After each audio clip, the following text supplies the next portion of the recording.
एक बार एक शिकारी जंगल में शिकार करने के लिए गया। बहुत प्रयास करने के बाद उसने जाल में एक बाज पकड़ लिया। शिकारी जब बाज को लेकर जाने लगा तब रास्ते में बाज ने शिकारी से कहा, तुम मुझे लेकर क्यों जा रही हो? शिकारी बोला, मैं तुम्हें मारकर खाने के लिए ले जा रहा हूँ। बाज ने सोचा कि अब तो मेरी मृत्यु निश्चित है। वह कुछ देर यूं ही शांत रहा और फिर कुछ सोचकर बोला, देखो, मुझे जितना जीवन जीना था मैंने जी लिया और अब मेरा मरना निश्चित है, लेकिन मरने से पहले मेरी एक आखिरी इच्छा है। बताओ अपनी इच्छा, शिकारी ने उत्सुकता से पूछा। बाज ने बताना शुरू किया, मरने से पहले मैं तुम्हें 2 सीख देना चाहता हूँ। इसे तुम ध्यान से सुनना और सदा याद रखना।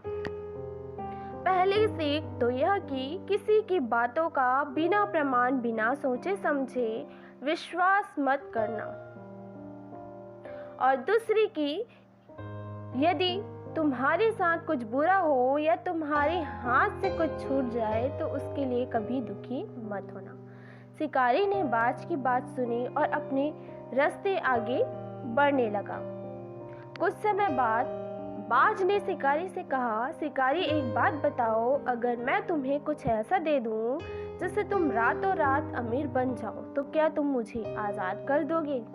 शिकारी फौरन रुका और बोला, क्या है वो चीज़, जल्दी बताओ। बाज बोला, दरअसल बहुत पहले मुझे राजमहल के करीब एक हीरा मिला था जिसे उठाकर मैंने एक गुप्त स्थान पर रख दिया था। अगर आज मैं मर जाऊंगा तो वो हीरा इसे ही बेकार चला जाएगा, इसलिए मैंने सोचा कि अगर तुम उसके बदले मुझे छोड़ दो तो मेरी जान भी बच जाएगी और तुम्हारी गरीबी भी हमेशा के लिए मिट जाएगी। यह सुनते ही शिकारी ने बिना कुछ सोचे समझे बाज को आज़ाद कर दिया और वो हीरा लाने के लिए को कहा। बाज तुरंत उड़कर पेड़ की एक ऊंची शाखा पर जा बैठा और बोला, कुछ देर पहले ही मैंने तुम्हें एक सीख दी थी कि किसी के भी बातों का तुरंत विश्वास मत करना, लेकिन तुमने उस सीख का पालन नहीं किया। दरअसल मेरे पास कोई हीरा नहीं है और अब मैं आज़ाद हूँ। यह सुनते ही शिकारी मायूस हो पछताने लगा। तभी बाज फिर बोला, तुम मेरी दूसरी सीख भूल गए कि अगर कुछ तुम्हारे साथ कुछ बुरा हो तो उसके लिए तुम कभी पछतावा मत करना।